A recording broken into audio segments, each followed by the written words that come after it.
Hey guys, I'm Sam, branding and media strategist of Vibe 7 Studios, as well as a co-founder. And I'm Jay Garner. I'm an author and co-founder for Vibe 7 Studios.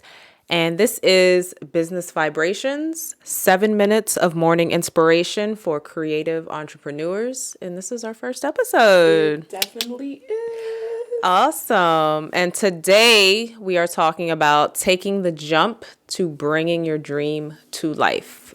And I just felt like this was the perfect episode to start with.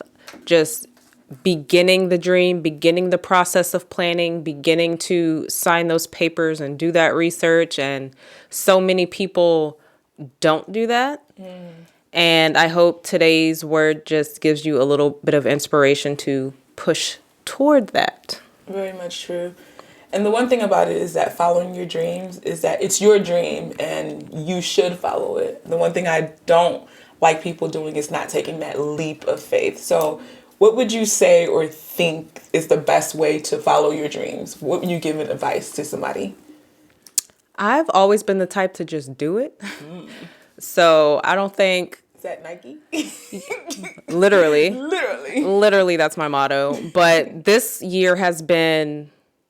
Well, this past year has been even crazier because, you know, you and I collectively have started a lot of businesses over the years. Before I started my writing and media empire, and, you know, you have your music empire and branding empire, we've together started a lot of businesses. But this year, together, we did our biggest endeavor in terms of time, in terms of money, and in terms of risk. And it's just the craziest thing to do in the middle of a pandemic is to open a physical location where people have to come for us to pay our rent. Yeah. In the times we're in right now. But we did it. And I wouldn't take it back for a second, you know? I wouldn't either. I wouldn't. Like, I look back, like today I was driving and I was literally telling you that I never saw this. I've always seen and had this idea of a dream. I knew where my business was going, but the pandemic kind of took it for a different way. And I was like, I can't go anywhere. And so for us to just jump out and say, let's open a business is crazy, but it's a good crazy because it feels good. It feels right. It's like a rush of you got this, which is normally when I tell people in anything I've ever done, the reason why I did it and I've succeeded because I feel it. Like I'm like, this is it. And I felt that in failure, but there was a doubt.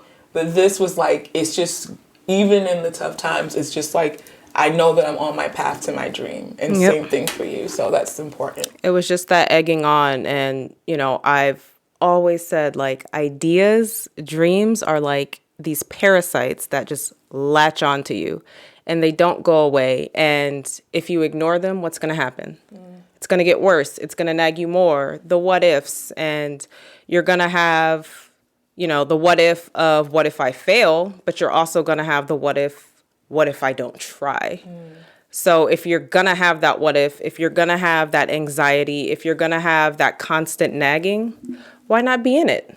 I say it. The one thing that I passionately live for is I don't want to regret something. And if I do regret it, I want to say that I did it. And that regret was a lesson. It was an experience.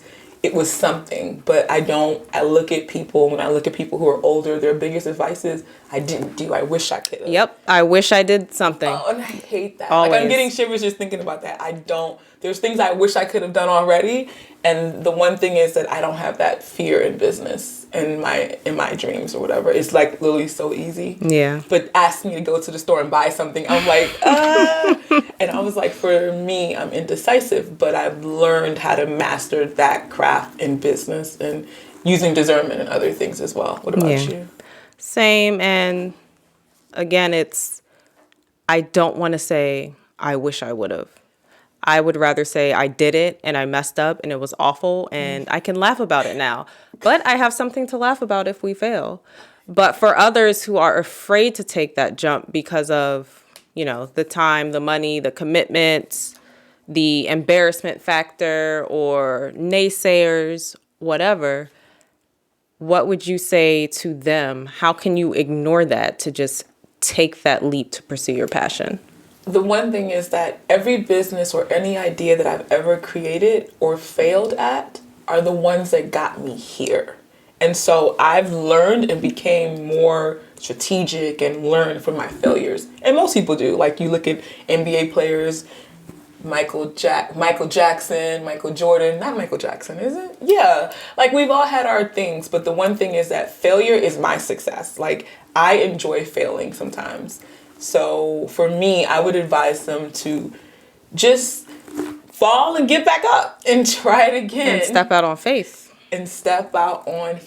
Faith is so important. That's my motto about that. Entrepreneur is someone who literally walks out to the end of the ledge and just jumps or creates their path. And as they're falling or they're walking, they're making the idea, they're making the rope, they're doing whatever, and they're making their own way. It's going the other way and making your own decisions and trying. Yep. So. Yep. Just step out on faith. Yep. That's all I've ever done. That's what I'm going to continue to do.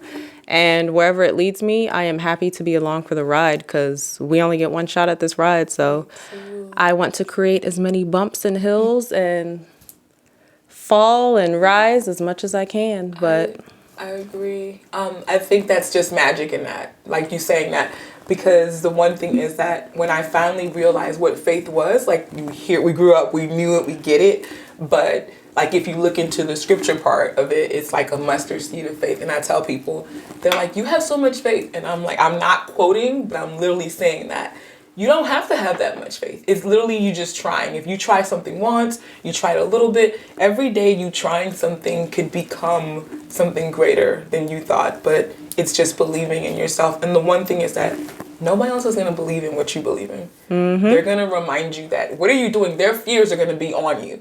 And you have to remember, okay, I hear you, but I feel it. When an idea comes to you, it literally is coming to you because it's asking you to live. Like I told my artist the other day, I was like, this song is coming to you. These words want to be alive. Are you going to make them live? Or are you going to sit there and be like, well, I don't know. And I was like, just let them live. Yep. So I'll definitely end on this, whether, well, you don't know. The question you always ask is, will this work? You don't know. But taking that jump is how you get your answer.